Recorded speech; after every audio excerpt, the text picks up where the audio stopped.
Je n'aurais jamais pensé révéler ce secret à qui que ce soit et qu'une simple réunion de famille changerait ma vie. Je m'appelle Élise, j'ai 42 ans, et jusqu'à récemment, je pensais mener une vie normale. Rémi et moi sommes mariés depuis 15 ans, nous n'avons pas d'enfants et nous réussissons tous les deux dans nos carrières. Notre relation a toujours été stable, peut-être un peu monotone ces derniers temps, mais rien qui ne me dérange vraiment, c'est du moins ce que je pensais jusqu'à cette nuit fatidique. C'était un samedi comme les autres, ma sœur Sophie organisait un dîner et je m'amusais comme un fou. Ces derniers temps, c'était peut-être un peu monotone, mais rien qui ne me dérangeait vraiment, du moins c'est ce que je pensais jusqu'à cette soirée fatidique. C'était un samedi comme les autres, ma sœur Sophie organisait un dîner familial à la maison pour fêter l'anniversaire de son fils aîné. Mon neveu Mathieu venait d'avoir 23 ans.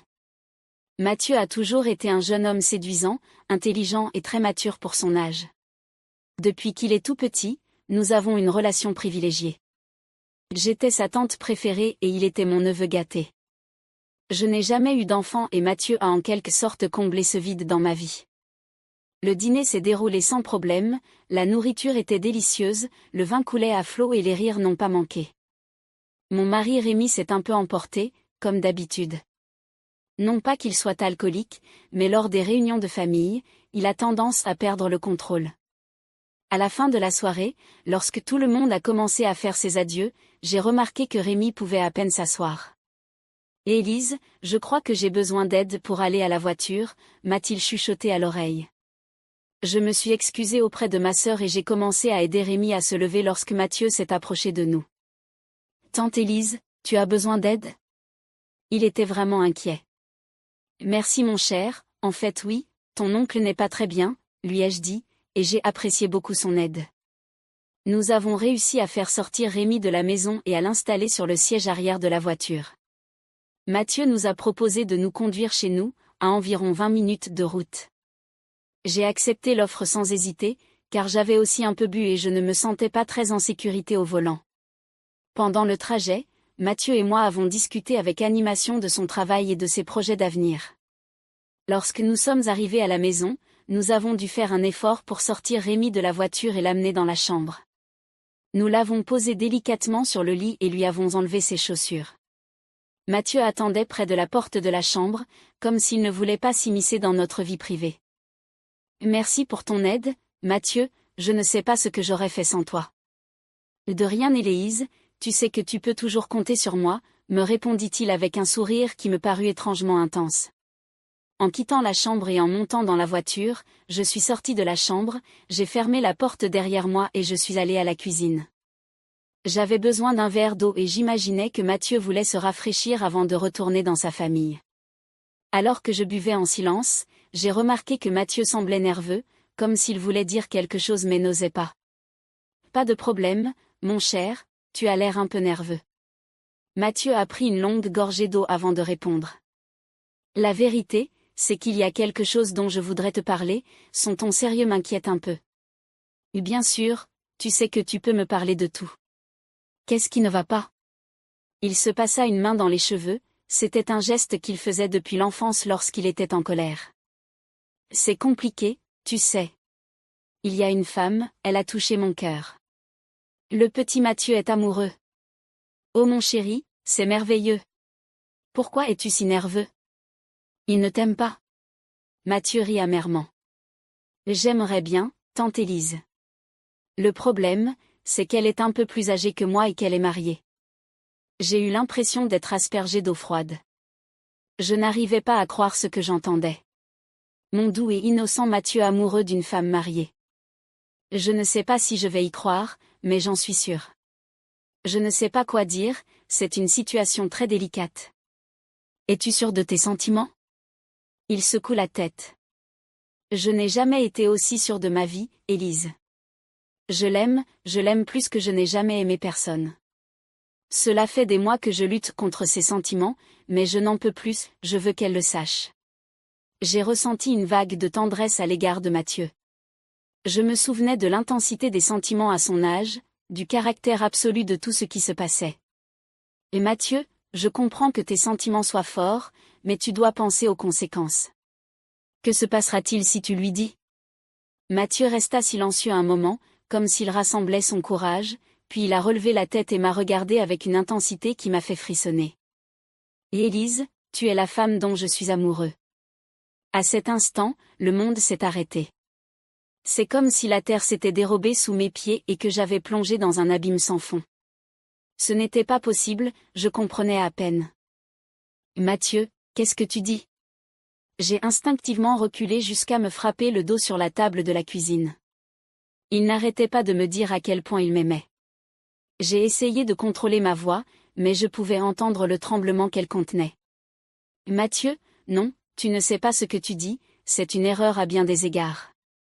Je suis ta tante, pour l'amour de Dieu, je suis mariée, ton oncle et moi avons 20 ans d'écart, ce n'est pas possible. Mathieu fait un pas vers moi. Je sais que ça paraît absurde, crois-moi.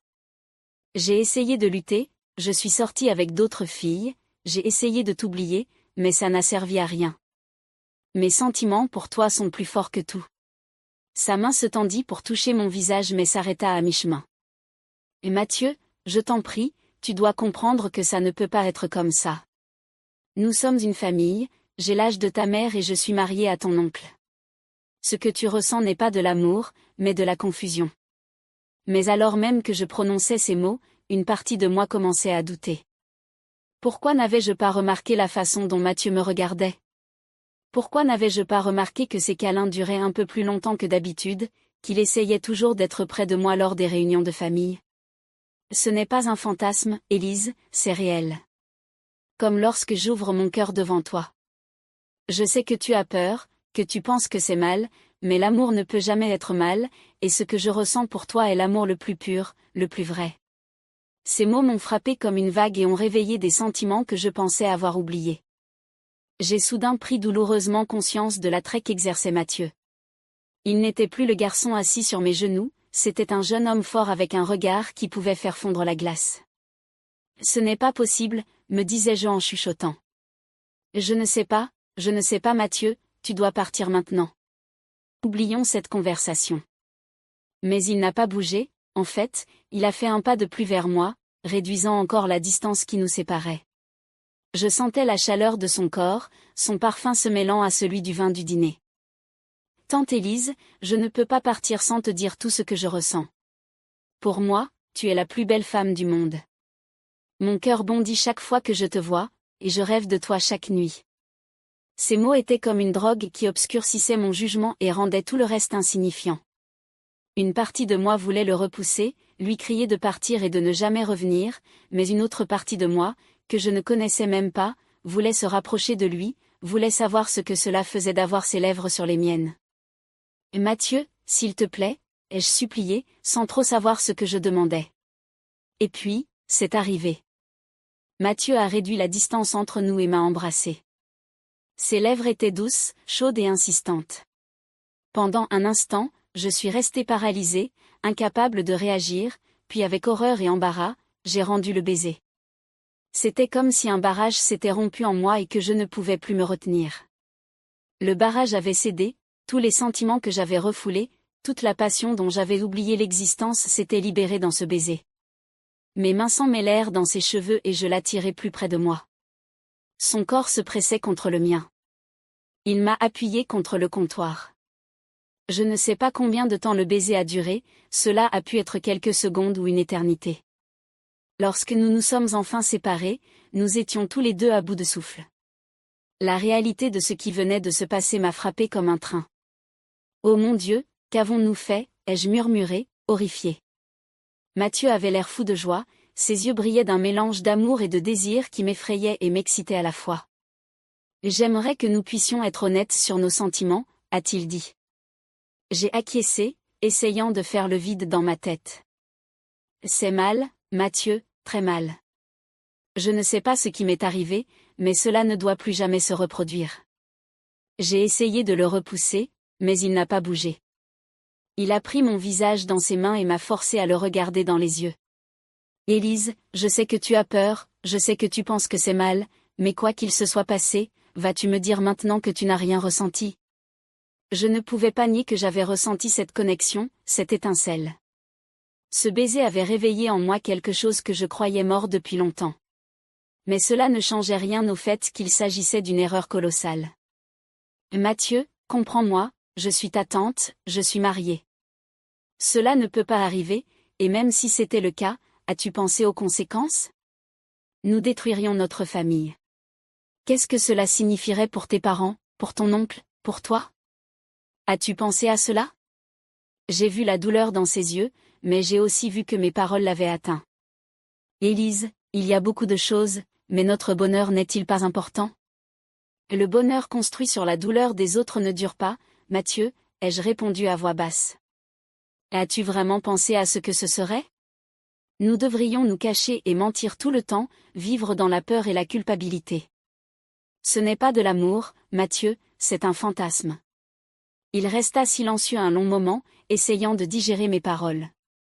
Enfin, il a parlé d'une voix rude. Alors, qu'est-ce que tu veux que je fasse? Mon cœur s'est brisé encore plus en voyant sa douleur. J'ai traversé la table et lui ai pris la main. Je sais que ce ne sera pas facile, mais tu es encore jeune, Mathieu. Tu as toute la vie devant toi. Avec le temps, tes sentiments s'estomperont et tu rencontreras quelqu'un d'autre, quelqu'un avec qui tu pourras avoir un véritable avenir. Il me serra la main, ses yeux brillants de conviction. Je ne peux pas imaginer aimer quelqu'un comme je t'aime. Tu l'aimerais, j'en suis sûre. Et quand tu l'aimeras, tu comprendras pourquoi ça ne pouvait pas être comme ça. Nous sommes restés silencieux pendant un moment, nous tenant par la main. Finalement, Mathieu a hoché lentement la tête. Je te comprends, Élise, je ne suis pas d'accord, mais je te comprends. Je te promets que j'essaierai d'aller de l'avant. Avec un mélange de soulagement et un étrange sentiment de perte, j'ai dit. Merci, Mathieu. Je sais que ce n'est pas facile, mais c'est ce qu'il faut faire. Nous nous sommes séparés dans une étreinte maladroite, conscients de la tension qui régnait encore entre nous.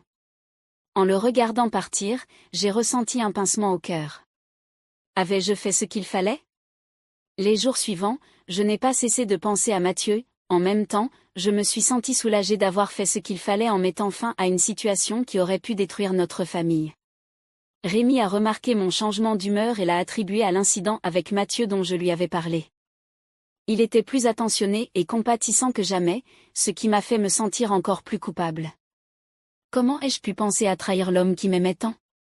Les semaines passèrent et la vie reprit lentement son cours, ou du moins une nouvelle version de la normalité. Les réunions de famille sont devenues gênantes, et Mathieu et moi avons soigneusement évité d'être seuls ou d'avoir un contact visuel prolongé. Je sentais les regards perplexes de ma sœur et de mon beau-frère, mais personne n'osait poser de questions. Un soir, presque un mois après notre rencontre dans la cuisine, j'ai reçu un nouveau message de Mathieu. Je suis vraiment désolée, Élise, tu avais raison. J'ai rencontré quelqu'un. Merci pour tout. J'ai lu le message plusieurs fois et j'ai ressenti un mélange d'émotions que je n'arrivais pas à déchiffrer, du soulagement, oui, Mathieu passait à autre chose, mais aussi une certaine jalousie et un regret que je ne voulais pas m'avouer. Cette nuit-là, éveillée aux côtés de Rémi, j'ai repensé à tout ce qui s'était passé. Je n'avais pas de réponse claire, je savais seulement que je devais aller de l'avant, que je devais contrôler ces sentiments contradictoires et cette attirance interdite en moi. Les mois ont passé et la vie a continué. Mathieu a commencé à amener sa nouvelle petite amie aux réunions de famille. C'était une belle fille de son âge et je pouvais voir à quel point cela le rendait heureux. J'étais vraiment heureuse pour lui, mais une petite partie de moi ne pouvait s'empêcher de se demander ce qui se serait passé si j'avais été à un autre moment de ma vie.